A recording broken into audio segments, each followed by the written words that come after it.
Hello, friends, and welcome to Conversations with Consequences. We are the radio show and podcast of the Catholic Association, where we aim to change the culture one conversation at a time. You can listen to Conversations with Consequences on the EWTN Global Catholic Radio Network, Saturday mornings at 7 a.m. Eastern, or catch the encore at 5 p.m.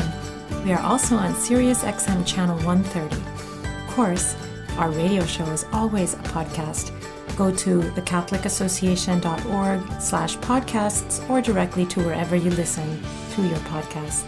It's great to be back with you today on Conversations with Consequences. Thank you for joining us this week, as you do week after week. We have a great show, we hope, lined up for you today. We will be talking to Emily Malloy of Theology of the Home. She's out with a new book that celebrates the seasons, helping you to integrate the celebration of the seasons through flowers and decoration in your home as a pathway to beauty. We're excited to talk to Emily. My colleague Maureen Ferguson will be joining me for that part of the show. We will also be I'll be reading from a piece that I published in Angelus News. And I published a piece on my experiences with women who regret their abortions and suffer with the guilt and the desire for mercy and the inability to really accept forgiveness and mercy from God. I hope you like that. But first, we welcome to the show Holly Ordway. She's with Word on Fire Institute, and she has written a book on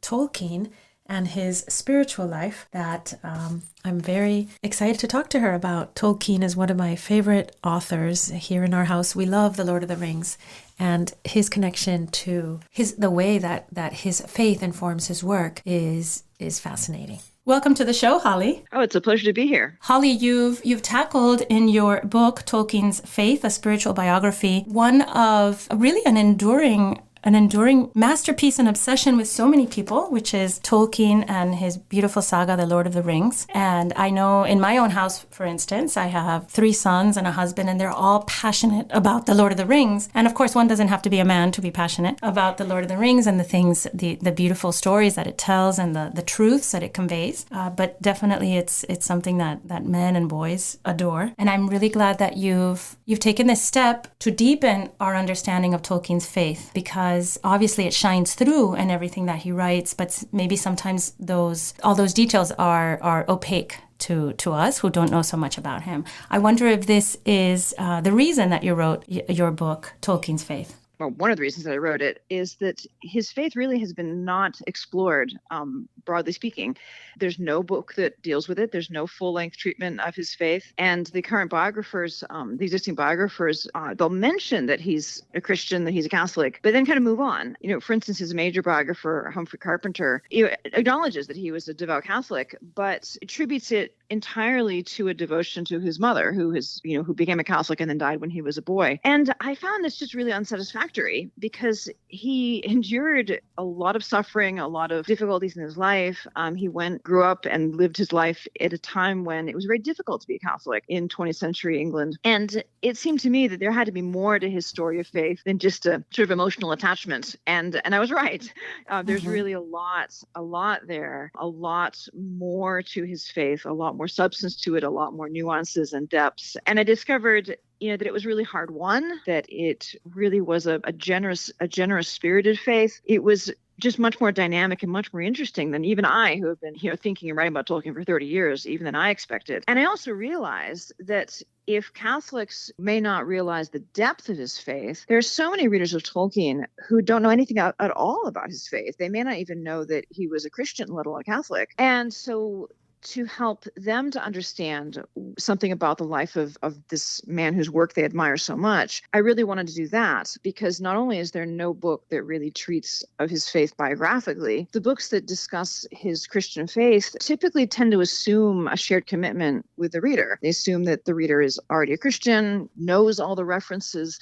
What does it mean to say he had a Marian devotion or a devotion to the Eucharist? But there are so many millions of Tolkien fans for whom those words are a complete mystery. And I thought this this is an aspect of their favorite author's life that they don't have any access to. Let me open the way to them. And that's another thing that I was trying to do in this biography. I was just in England, and I think you have just come back from England. One of the places that we visited was the Blackfriars Church in Oxford, where Tolkien attended Mass every day and served Mass in a little side altar. And that was a daily... Well, let me actually... Mm-hmm. Actually, that's not accurate, I'm afraid. Oh, no, thank you. No, tell me, please, because I know that these, sometimes these, they're like urban myths, right, around our favorite authors. Exactly. And it's interesting because many people they just say automatically that Tolkien went to Mass daily. There's no evidence that he did. He certainly was a regular Mass goer, and he believed in the importance of frequently going to Mass. But with his extremely busy schedule, he had 4 children, a busy professional life, very busy professional life. He went regularly and encouraged that, but not necessarily every day. And Blackfriars was not the church that he would have been going to regularly. In any case, in Oxford, it would have been either his parish church, St. Gregory and Augustine, or it would have been St. Aloysius. Blackfriars, he did have an interesting connection there, which was, 2 connections. One is that he did serve at Mass once there when there was a Mass said for the repose of the soul of his friend Charles Williams, and he served at Mass there. But that was a bit of an exceptional case. That wasn't the church that he normally attended.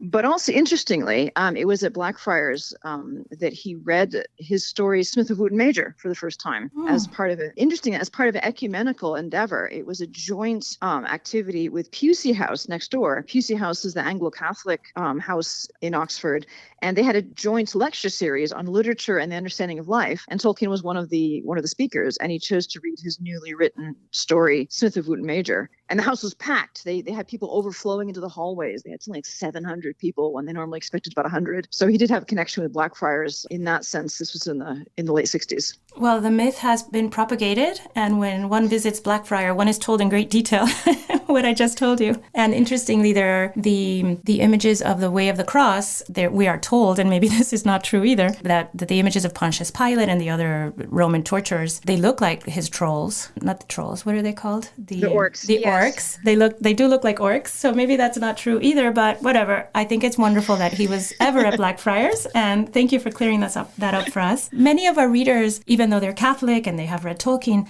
they may not know that his mother was a convert. You mentioned his mother earlier. His mother was a convert, which was a tremendous, as you said, there was a bigotry against Catholics in England. She suffered from both sides of her family, from her husband's family and hers. She suffered rejection for converting. She was a widow when she converted, or maybe she converted just before her husband died when Tolkien was very young, and his brother. And Tolkien himself called his mother a martyr. So there must be a martyr to her faith because of her hardship that she endured. So there must be a very beautiful connection, which doesn't tell the whole story, but I assume the connection is there. Oh, yes, it was a tremendous influence on his entire life. So Tolkien's father, Arthur, died when he was only 4 years old.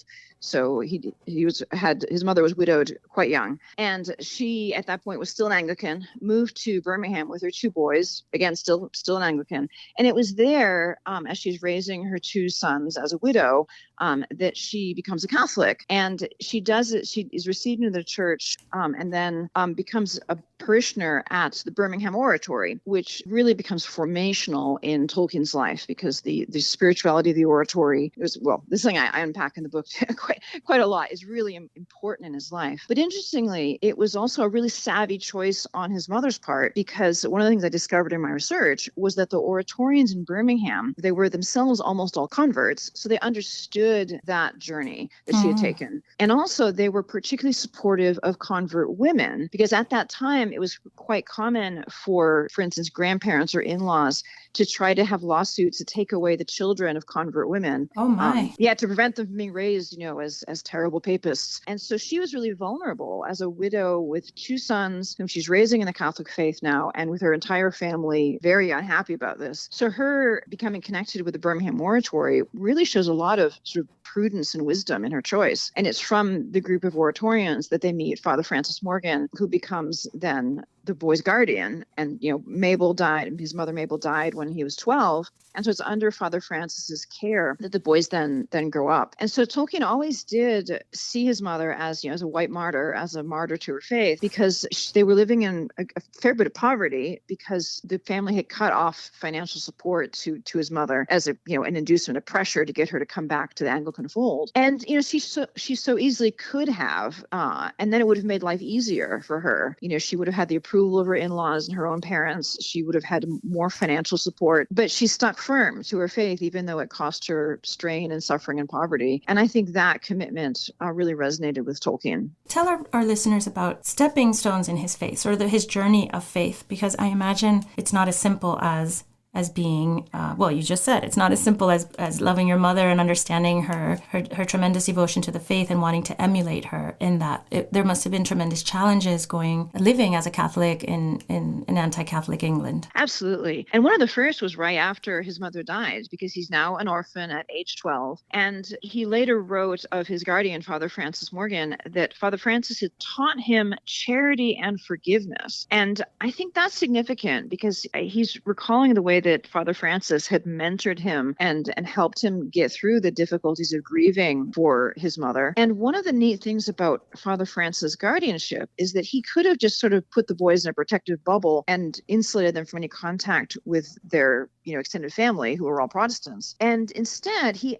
actually encouraged the boys to develop and renew relationships with their grandparents, with their aunts and uncles and cousins. So by the time Tolkien's a teenager, he has positive relationships with his extended family. And I think that's part of that learning of charity and forgiveness that he got from Father Francis, because he must have been resentful of the way that his extended family had pulled away from his mother when she became a Catholic. And yet he was able to learn how to relate with them, even though they still didn't approve of him being a Catholic and he was still a Catholic. He was able to have these positive relationships. And I think that's really a challenging thing for him to go through, and a big step in his faith. And then he has a whole struggle that he has to deal with. He falls in love with this girl, Edith, who eventually becomes his wife. But Father Francis forbade him to see her for 3 years until he came of age, because he was basically so distracted by his love for Edith that he wasn't doing his studies, and he failed his first attempt at a scholarship exam. And so Father Francis says, no, you cannot see her until you come of age. And the astonishing thing is that Tolkien obeyed. It was really hard and painful for him. He admitted that. And he could have chosen to deceive his guardian, because he went off to Oxford. He was still under this obligation. He could have written to Edith, and Father Francis wouldn't have known. But he kept his word, because he loved Father Francis as a second father. And he recognized that he had owed a filial obedience to him. And afterwards said, reflecting on this, that really that 3-year stint was the only thing that would have allowed a boyish love to harden into a firm commitment, which it did. He did reconnect with Edith, and they did get married, and they were married for 55 years until she died. So, but that was also very challenging, and he had to come to grips with, what does it mean to be obedient? What does it mean to sacrifice for someone you love? He gets through that, and then what happens just momentarily after his wedding? He's just finished his honeymoon basically, and he has to go off to the front lines of World War I, where he served as a signals officer. And he was in the trenches. He was fighting at the Battle of the Somme. And this is a tremendously devastating experience. And he gets through it with his faith intact, his health severely damaged because he contracted trench fever, which became chronic, and he was never really quite well again. So again, another major challenge as he's facing the problem of evil, face to face. He comes through it. And then interestingly, after the war, he goes through a dry spell, a period of probably some years, where he says, I almost ceased to practice my religion. Now, he didn't completely cease. He almost ceased. But it's definitely a barren stretch. And, all sorts of things seem to be going on there, reaction after the war.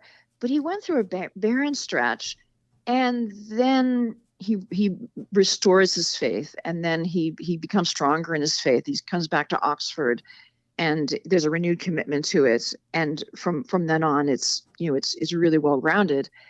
But I think it's really helpful to realize that when we look at the mature Tolkien in Oxford, this major Catholic figure, that he went through some real ups and downs. And it was not always easy for him by any means.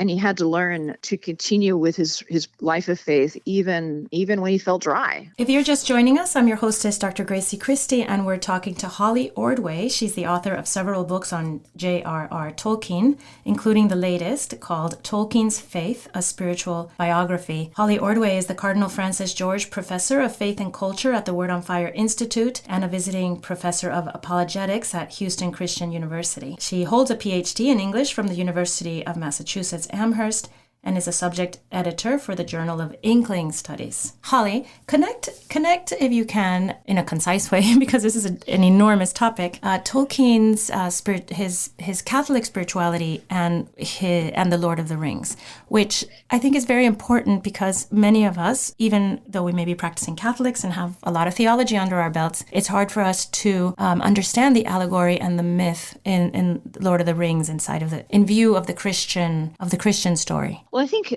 Tolkien explained it concisely in one letter by saying that The Lord of the Rings is a fundamentally religious and Catholic work. And that word fundamental, I think, is important. Then he goes on to say that it was because of that he cut out almost all references to religion in the work. And I think that paradox is important. Like, wait a second, he just says it's fundamentally religious and Catholic, and that's why he cut out all the overt references? And it is because he goes on to say that the religious element is in the story and the symbolism. It's imbued in it. Now, he's quite clear that The Lord of the Rings is not an allegory. There's no specific one-to-one correspondences. There's quite a lot of what he calls applicability. Like we can recognize, for instance, that there are many Christ figures in the story. Frodo is a Christ figure as the suffering servant. Aragorn is a Christ figure as Christ the King. Gandalf is a Christ figure in his death and resurrection. But there's not a one-to-one pattern. But what we have is an underlying ethos that imbues the whole thing, because he is so deeply grounded in his faith that it comes out. He's very clear that the God of Middle Earth is the one God. It is God. So we see, for instance, providence working through the whole story, and the workings of the importance of mercy and pity and cooperating with providence are a really important theme throughout the whole book. And of course, there are lots of other sort of gleams. There's Marian images, like Galadriel is a Marian figure, and the lembas bread has very much a Eucharistic connection. It has a very Eucharistic tone to it, a resonance to it, you might say. And so these are all things that if we understand that it's fundamentally Catholic, we can catch them. They're like gleams.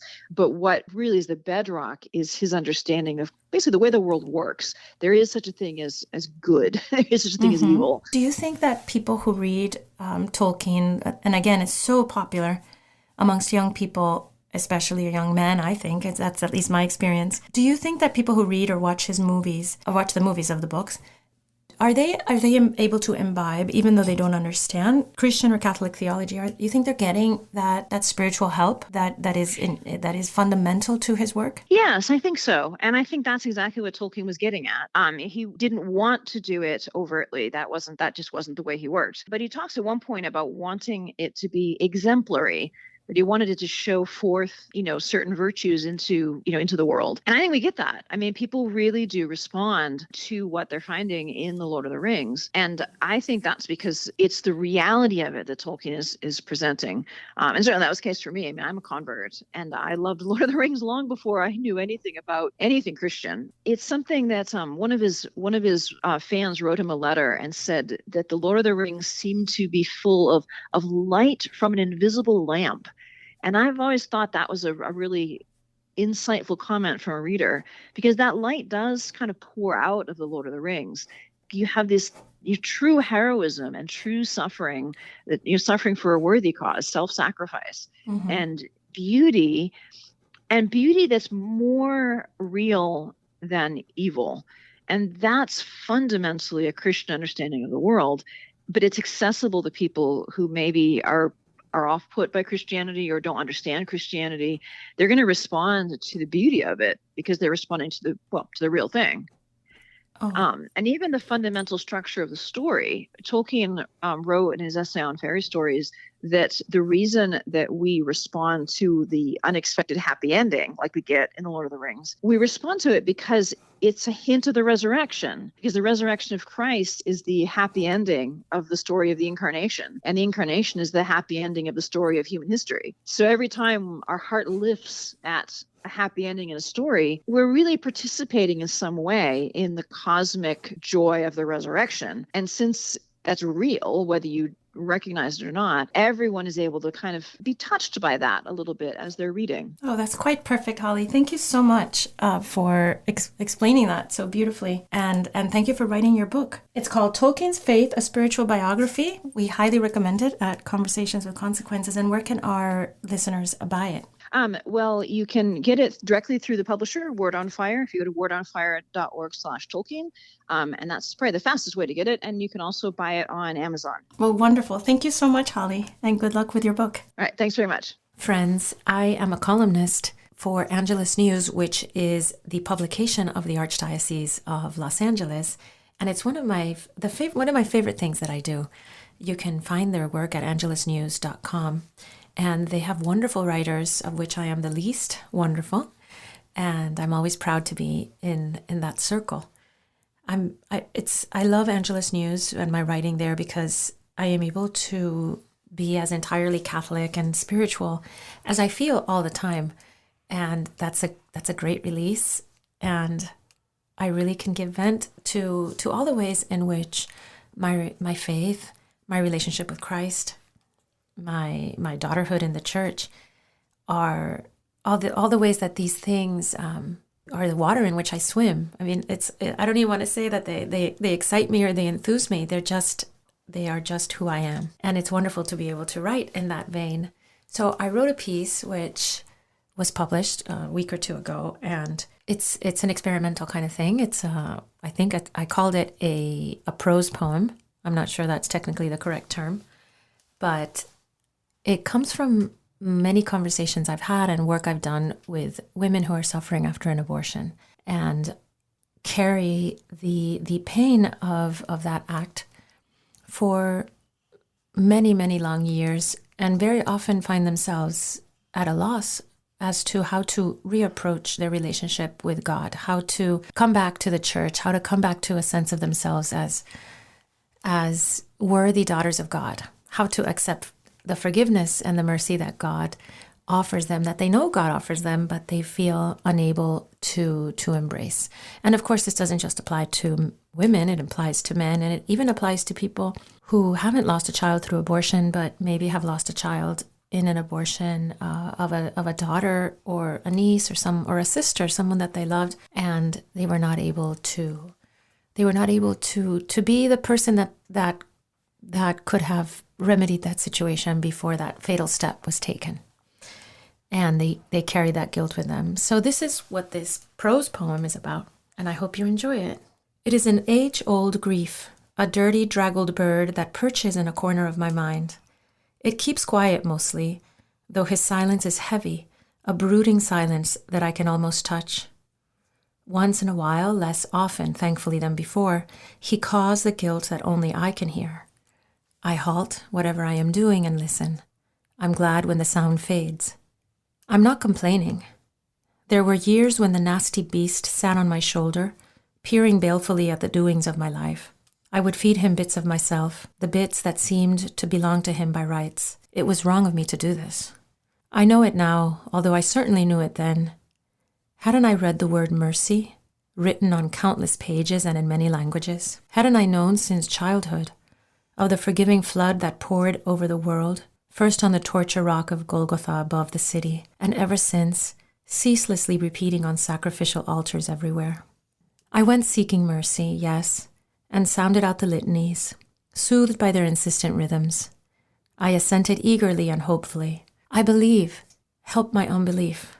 In curtained, tiny alcoves I knelt, waiting for the bath of grace. It flowed through the pierced veil from dimly seen lips, warm with the breath of man. Eo te absolvo. But my dingy feathered tormentor waited just outside the sanctuary, cawing, knowing my hope would wilt in the hot sun. What did he cry in his cracked evil voice but the simple truth? The young girl gifted with a staunch faith had grown up to disappoint. Her wings failed her in her first awkward sally into a degraded world. She who should have flown sank instead. Nothing very strange here, you say. This is the self-same story of every human soul. Only one daughter of Eve walked with clean, pure feet on the earth. Only one woman had nothing to shake off her soles when she took wing. But that seedy crow in the corner speaks of the darkest things. There's something blacker in its wings than the ink of space, gloomier than the moldy coat of a Dickensian undertaker. The prophet reviled King David, but what is it to my sin, the theft of a poor man's only sheep? David sinned for beauty, at least, and the life he took was only that of a comrade in arms, not that of his own hidden child. My prophet bird croaks, accusing, of pointless shallow sins born of ennui. There was no overpowering burst, no pulsing love that ravished me into wickedness. I sold a high birthright for a mess of porridge, sticky and insipid at that. I'm not alone, I know. Beside me march legions of women and men. I hear their own dark crows sometimes, cawing in the space behind their eyes, in cocktail parties, or earnestly and sadly on the internet. The world goes on its brutal way, saying that what we hear is nothing but the clanging chains of scrupulosity, the iron drag of dusty traditions. The world is wrong.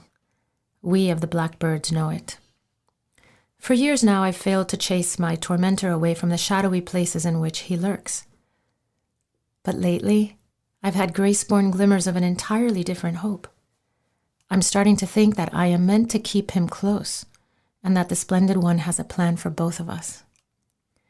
I'm beginning to believe, really believe, that he means to turn my dark prophet into a glorious thing, a shining singer of songs of joy. Not the messenger of doom, but the herald of my transformed self. Sorrowing, yes, but willing to think myself worthy of the promises of Christ, willing to be bathed by him, made clean and new. Lord, help me let you. Let me let you.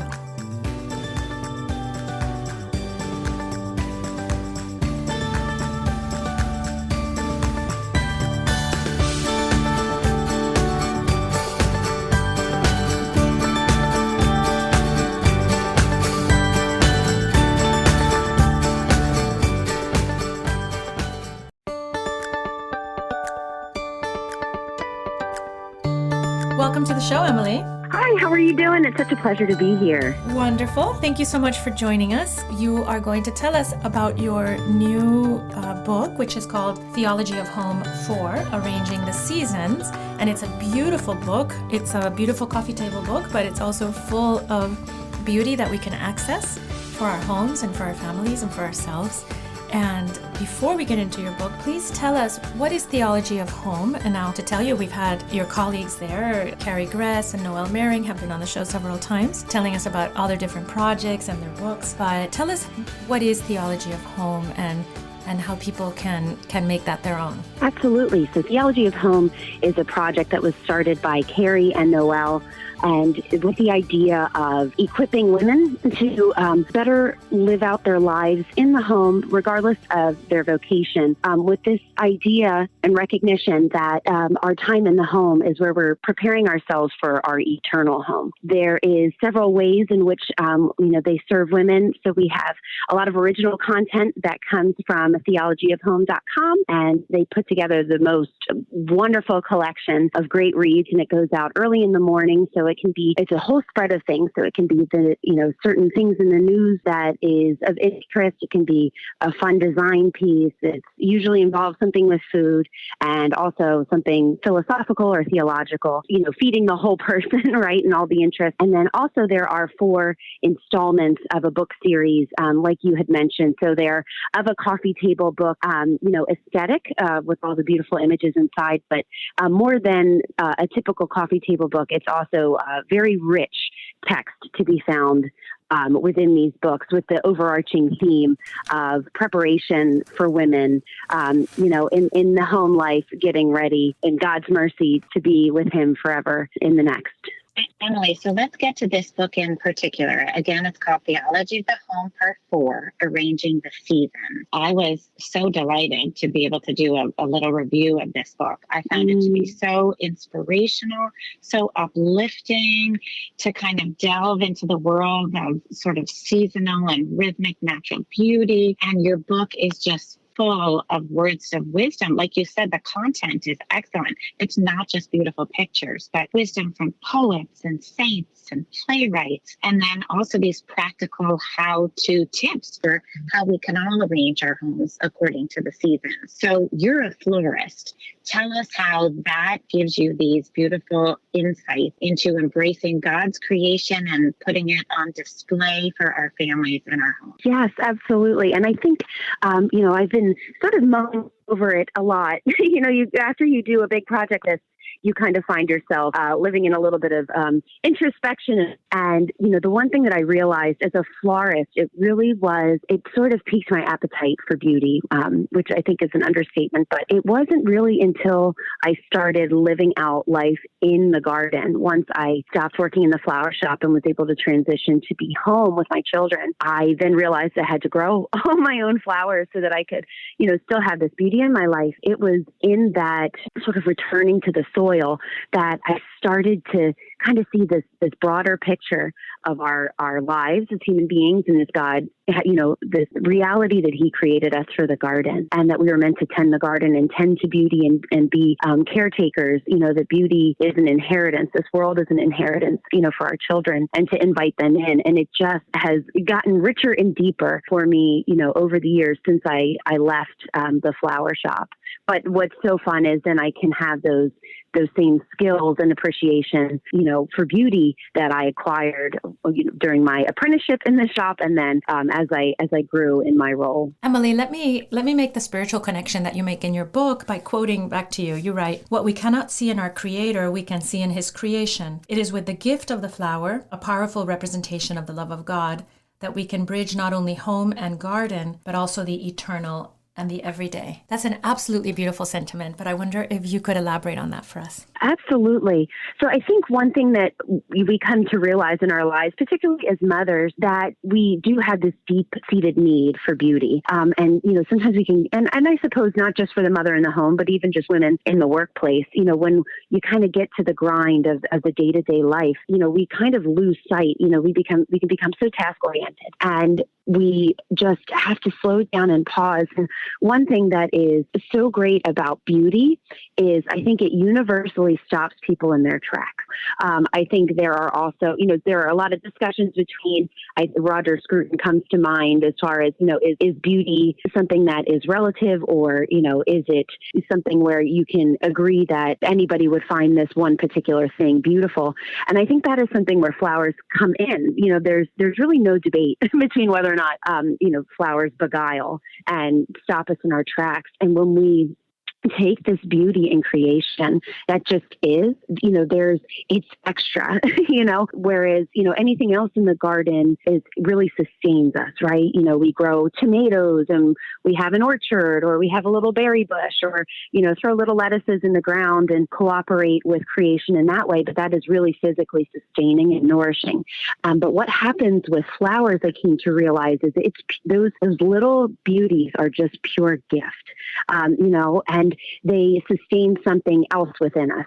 Of course, there are some flowers that you can eat, but really it is just an invitation, I came to realize, because as we have this encounter with beauty, as we're going through our day and we're piled up with laundry, or, if you're in the office and you're just, writing briefs, or, doing whatever, and you have that moment where you find something beautiful and it catches your eye, instantaneously, everything else falls away, right? And you're given the opportunity to be present, and then you're recollected. And in that moment, sometimes that is when we permit God to break in. We allow that still small voice to whisper to us, or, we just have that moment to pause, maybe reflect. And Emily, you talk about this deep-seated need for beauty, which I feel we need more and more as the world around us seems increasingly dark and confusing, that need to contemplate beauty, to cultivate beauty, to create beauty in a garden, to be a co-creator with God. And I have found I have this marvelous new flower garden. I'm a complete novice, but I have had so much, it's brought so much joy. And I'm doing it with my daughter, who's named Lucy Therese. And just to sit there with her, to contemplate just the beauty of a single flower that, we sprinkle the teeny tiny little seed, and then to just look at the multiple petals and the fragrance. And the natural world is such a strong proof of God. So, and we found this book so delightful on every level. And of course, you've organized the book by the seasons. We're just coming into fall. We're moving from summer into fall. So do you have any particular advice for us on how we might be able to decorate our homes in the season of autumn? Yes, absolutely. So I think the fall is such a fun time to just take a walk outside and see what you can find. One of my favorite things, which I was able to delight more in when we lived in Pennsylvania a few years ago, but now we're in Mississippi and I've yet to find any growing here. But one of my favorite things to do is to bring in cut branches. So in the spring, you think of cherry blossoms, and they're just so much fun to cut and bring in. And, if you bring them in really tightly budded, they slowly open. Well, you can have that same fun experience in the fall. I love Japanese maple, and the fiery display that they put on is just unrivaled. So one of my favorite things to do is if I'm fortunate to have that tree in my yard, or if I have a neighbor, I've been known to knock on the door and say, do you mind? Can I cut this? Particularly during wedding season, we weren't afraid to go out to neighbors and ask if we could lovingly take a few snips. But if you just take some of that, or even oak trees or any of the trees that you see sort of putting on this display before they drop their leaves, cut a small branch and bring it in, and, you can put it in a big vase and just have it tucked in a corner somewhere. And that's so beautiful. Acorns are so much fun. I know here at our house, we have these two really big pine trees that are really starting to drop all of their pine cones, which is going to be a lot of fun to work with. If you're just tuning in, you're listening to Conversations with Consequences on EWTN Radio. I'm your hostess, Dr. Gracie Christie, alongside Maureen Ferguson, my colleague at the Catholic Association. And we're talking to Emily Malloy, the author of the newest version of the Theology of Home book series, this latest book centered on the seasons. Emily, let me ask you about the seasons as the spiritual component of living a seasonal life. I myself am in Miami, and we have one season, or maybe I think we have one season all year round, and things don't change very much for us as far as the foliage and flowers and things. But what is it about living in a way that's seasonally conscious? What is that? What is the spiritual component of that? Absolutely. So I think I have been to Miami and Southern Florida a good deal, but I haven't lived there long enough, or I haven't lived there to see, perhaps that there's any changes. Now, I grew up in the Northeast, and now I reside in Mississippi. And the one thing that I came to recognize that even though, say, in certain regions in the continental U.S., there is this typical four-season pattern, but in other regions, there are little hallmarks that you see that are according to the time, right? There can be sort of like a monsoon season or a hurricane season, or, different little things that make a particular season stand out, or the flowers coming alive at certain points in time based off of fluctuation in temperature, even if you don't get, sort of the Andrew Wyeth winter painting landscape that, seems so typical of winter. But I think what living in the seasons does for us is it, like I had mentioned in that encounter with beauty, it forces us to be recollected and present. But I think the one thing that we notice in our time, that I have noticed, which I didn't really realize when I worked in the flower shop, because the world was our oyster, right? All you had to do is click a button and the most amazing flowers from Holland come, or beautiful things from the Pacific Northwest, will be here in a few short days. So you can just have your pick of anything at any point in time. And then also just the globalist, this globalism where, the world is very small and you can have anything at your fingertips at any point in time as far as food or flowers. We lose this overall sense of fasting and feasting. And it's really interesting when you get yourself to live in the present and living seasonally in sort of a physical way, in a more secular way, that you have to live the fast. Right. So in winter, it's embracing the fact that there's nothing blooming outside, but also recognizing that there are still beautiful things to be found. And then when you sort of sit in that tension and discomfort of, okay, there's no distractions, there's no shiny objects. I have to see things as they are and sort of contemplate them and draw realities from that. Then you can see in those first, glimpses of spring, they really mean something, right? As your pastures start to become verdant and you see those first green sprouts of daffodils, this warm feelings of consolation begin to manifest. And I think, there is that reflection in the spiritual life. I think very few people live life in a state of constant consolation, and which is a grace for them. And sometimes you hear of that, and that is absolutely wonderful. But I think most of us, our experience is living sort of in desolation with moments of aridity, and things are dry. And then there are those, you have to sort of live in that desolation so that when the consolation begins, you actually can contemplate how much of a gift that is, only because the aridity and that darkness before. So there's just this really interesting parallel that exists in the physical world and the spiritual life. And there's so much with the cyclic nature and the rhythmic way of the seasons that it teaches us over and over again in the linear progression of our own lives. And I think there's a real gift that we can overlook when we just run to the next season, right?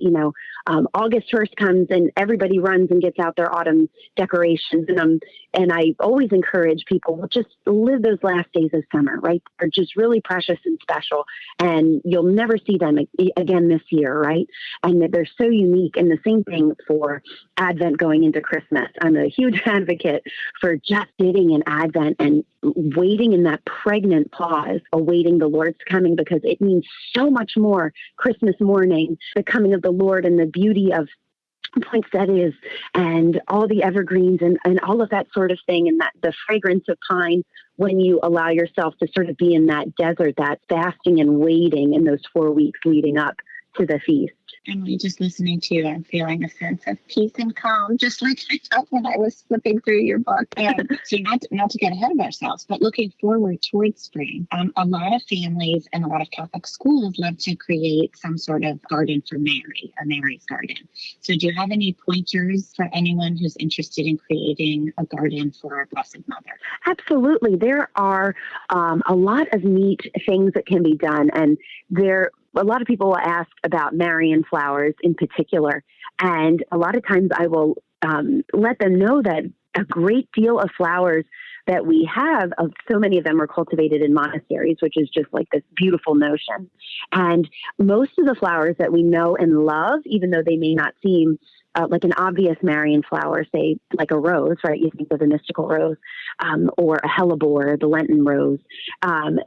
Most flowers at a certain point had the name Our Lady in front of it. So like foxglove, which is arguably my favorite flower out of hellebores, was Our Lady's glove, right? Marigold was Mary's gold. So you can search and do and find if you really want more specific flowers for Our Lady. But honestly, I would just say any flower that does and is really easy to grow is a gift. To have, even just going to your local hardware store and getting a packet of seeds, throwing them down and letting them grow is a beautiful it's a beautiful tribute to Our Lady. And I think, when you think of this idea that so much floral wonder is surrounding Our Lady, right? I love the stories of as she assumed into heaven, that flowers were just everywhere, right? That's an old story, and I imagine, this is just my florist mind, but when I meditate upon the coronation, I just imagine the most opulent floral crown being put on her head, right? She's just the mystical rose.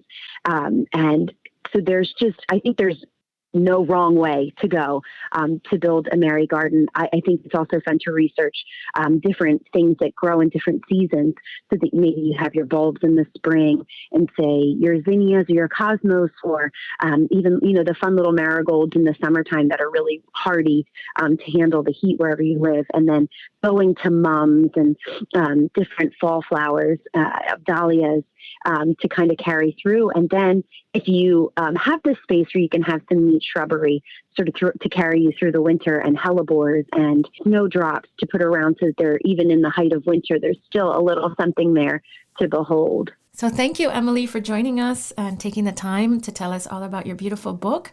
And to our listeners, you can buy your copy at Tan Books, and you should visit theologyofhome.com for more information and on this book and all their other beautiful projects. So thank you, Emily. Thank you so much. And now Father Roger Landry offers us, as is customary, a short and inspiring homily to prepare us for this Sunday's Gospel.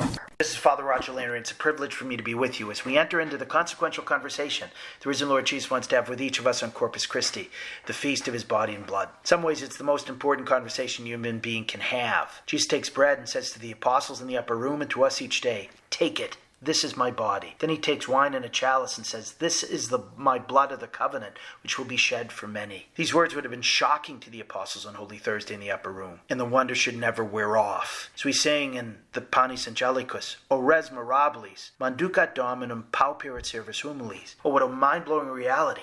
A poor and humble servant eats the Lord. But that dialogue that leads to our drawing our life from Jesus in the Holy Eucharist, just as he draws his life from God the Father, leads to the possibility of a conversation that incredibly can continue every day in prayerful Eucharistic adoration, when we have a chance to listen to God whisper to us interiorly, to bring to him our praise, thanks, sorrow, prayers for others and for ourselves, and to learn how to abide in him and him in us. That existential conversation is then able to overflow into the whole of our life as we seek to love others as he has loved us first, giving our body and blood for others just as he gave his body, blood, and very life for us. As we seek to become his instruments, to bring others, our family members, friends, co-workers, fellow students, and everyone we meet, into a similar communion of life and love. In the Gospel this Sunday, before we get to the words of institution or consecration, Jesus speaks with his disciples about preparations for the Passover. Jesus gives them detailed instructions about how to find the room where he intended to fulfill the ancient Passover rite as the definitive Lamb of God, and how to get everything ready. It's a good reminder to us of how we're supposed to prepare to eat the Passover, to arrange our life to enter with Jesus into the new and eternal covenant on the altar. A Catholic should be ever in a state of preparation to meet Jesus in the Eucharist, because the Eucharist is the supreme manifestation of the love of God for us. Jesus taking on our humanity and entering into the world through the fiat of the Blessed Virgin Mary wasn't enough. His being born in poverty, hunted down as an infant by assassins, living 3 decades in relative obscurity weren't enough. His whole public ministry, preaching, healing, exercising, even raising 3 people from the dead wasn't enough. Not even his passion, death, and resurrection were enough. Jesus loved us so much that he willed to become our very food. He promised, as he gave his valedictory address before ascending to the Father, that he would remain with us always until the end of time. And he keeps that promise by his real and substantial presence in the Most Holy Eucharist, outside of us in our tabernacles and monstrances, so that we might come to be with him, and inside of us in Holy Communion. That's why Jesus, in his apparitions to St. Margaret Mary Alacoque 350 years ago, in the Church in her documents, refers to the Eucharist as the Sacramentum Caritatis, as the efficacious sign instituted by Christ himself to give us his love. Jesus not only laid down his life for us on Calvary, but gives himself to us every day on the altar. This is what we celebrate in the solemnity of the most holy body and blood of the Lord. Since the first Corpus Christi 760 years ago, this feast has featured joyful processions of Jesus in the Eucharist out of our churches into our streets, so that everyone can unite themselves to and properly adore the Lord, not just in church, but in daily life. Many parishes throughout the United States will be hosting solemn Eucharistic processions on Sunday. I'd urge you to attend one, lovingly taking Jesus out into the world he redeemed and that he wishes to sanctify precisely through his Eucharistic presence. I'm now in Philadelphia on the 15th day of the Seton or Eastern route of the National Eucharistic Pilgrimage, a continuous 65-day Eucharistic procession from New Haven to Indianapolis in preparation for the National Eucharistic Congress that begins July 17th. On Corpus Christi, led by Archbishop Nelson Perez of Philadelphia, We will have a huge Eucharistic procession starting from St. Peter and Paul Cathedral. The city of brotherly love will become a city of divine and Eucharistic love, which is at the root of any authentic fraternity and love of neighbor. Eucharistic processions are so important because they show two essential realities of our faith. The first is its dynamic nature. Jesus, you remember, never told us to stay where you are and don't move, but instead was constantly summoning his disciples to get up, let's go. He was calling them and us to follow him, and then to go into the whole world to proclaim the gospel to every creature. The whole Christian life is defined by this movement of coming to Jesus and being sent by him. As St. John tells us, the Christian life is to walk just as Jesus walked. Jesus says to us what he said to the paralytic in Capernaum, rise and walk. We're called to say joyfully with the words in Psalm 116, I will walk before the Lord in the land of the living. The Second Vatican Council said that this dynamism is the very nature of Christian life. The church is comprised, it wrote, of pilgrims in a strange land, directed and guided by Jesus in our pilgrimage toward eternal happiness. The liturgy reinforces this as we refer to Jesus' mystical body as the pilgrim church on earth. We see this essential aspect of our faith and how God asked Abraham at 75 to leave his native place and go to a place he would show him. How Moses and the Israelites were called by God to leave Egypt on a journey of 40 years to the promised land. How Elijah journeyed to the desert, Tobias journeyed with Raphael, Jonah journeyed to Nineveh, and the Jewish people journeyed back and forth to exile in Babylon. In giving the law to his chosen people through Moses, God instituted 3 pilgrim feasts in which Jews were expected to travel to the temple 3 times a year, no matter how far away they lived, for Passover, for Pentecost, and for the Feast of Tabernacles, all 3 of which have clear fulfillments in what would take place in Jerusalem in the upper room. Jesus himself with Mary and Joseph would make these pilgrimages. In his public ministry, Jesus made them with the apostles, teaching along the road and within the temple precincts, and healing many as he passed through towns and villages. These all point to the dynamic nature of the Christian life. Christian life is a journey. It's no surprise then throughout church history the church has lived out this pilgrim nature. The Great Commission is a reminder that we're always meant to be on the move, bringing the gospel to every creature, crossing the road as good Samaritans to care for those left wounded, following the Good Shepherd as he calls us by name and leads us out, being docile to the Holy Spirit who blows where he wills and came down on Pentecost as a strong driving wind capable of blowing the church all over the then known world. The church has lived out its pilgrim nature, making pilgrimages to the tombs of saints, even in times of persecution, journeys to the Holy Land, to Rome, to Santiago de Compostela, establishing the tradition of the station churches in Lent, and so much more. This pilgrim nature of the church is not contradicted, but rather reinforced by the notion of a parish. A parish may seem like a stable place where we go to stay, a spiritual home from which we might never leave over many decades. But the word parish comes from the Greek word paroikia, which means temporary dwelling, a residence in a strange land, a hostel along a journey, or a station. St. Peter uses paroikos, or parishioner, to describe a foreign pilgrim or sojourner, and paroikia for pilgrimage, exile, and sojourn. The point is that the life of Christians is one of exile and pilgrimage. So we journey through the world without being of the world, because we know our true homeland is in heaven. The pilgrimage that the church makes throughout time is ultimately a Eucharistic procession, not necessarily with canopies, incense, and hymns, as we'll mark on Corpus Christi,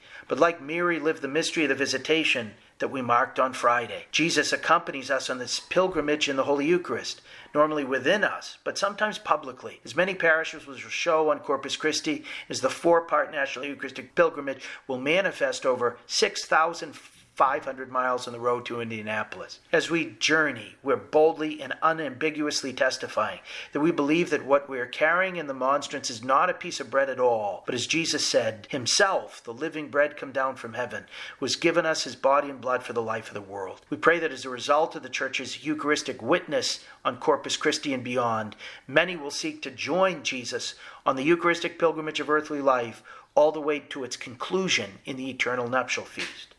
Take and eat, take and drink. Those words of Jesus in the Gospel this Sunday are wondrously repeated every day on the altar of our parishes. By them, Jesus invites us to enter into a dialogue of life with him, wanting us to become more and more like him himself, whom we consume. He wants us to make that conversation that echoes each day in our churches the most consequential one of our life, so that we can leave church like Mary left the Annunciation and the apostles left the upper room on Pentecost, bearing witness throughout the journey of our life that we do not walk alone, but that we walk with Jesus, who has chosen to walk with us in the Holy Eucharist. Blessed be Jesus. in the most blessed sacrament of the altar. God bless you. Thank you so much, Father Landry. To hear more of Father Landry's homilies, please visit catholicpreaching.com. And to follow him on the Eucharistic pilgrimage route dedicated to St. Elizabeth Seton, please visit setonpilgrimage.org. And with that, we leave you for our prayers for a wonderful week for you and your families.